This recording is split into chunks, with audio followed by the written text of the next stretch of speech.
ভোরবেলা থেকেই বেশ সুন্দর বৃষ্টি হচ্ছিল, পরিবেশটা ঠান্ডা হয়ে গেছিলো। ভাবলাম একটু লেট করেই ঘুম থেকে উঠি, কিন্তু ছেলে সাইকেল চালানো শিখে সে সকাল বিকাল 2 বেলা করে সাইকেল চালাবে, সেই নেশায় নেশায় উঠে গেছে। তো বৃষ্টি পড়ছিল, যেতে দিইনি বলে বসে বসে আঁকাআঁকি করছিল। তারপরে আমিও উঠলাম, তারপরে আমার দেওরের ছেলে এসে একসঙ্গে আবার 2 ভাই মিলে গল্প করছিল।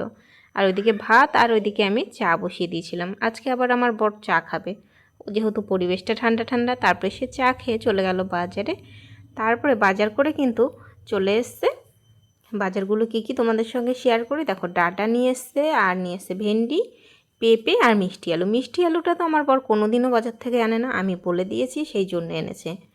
আর নিয়ে এসেছিলো 3 রকমের মাছ। বলেছিলাম চিংড়ি মাছটা একটু বেশি করে আনতে, তাই চিংড়িটা নিয়ে এসছে। আর নিয়ে এসছে মৌরলা, আর হচ্ছে গিয়ে তেলাপিয়া মাছ। বেশি কিছু বাজার না, অল্পই বাজার, কারণ বাজার কিছুটা আছে ফ্রিজে। তবে আমার ভিডিও আজকের মতো এই পর্যন্ত। আবার দেখা হবে নতুন কোনো ভিডিওতে।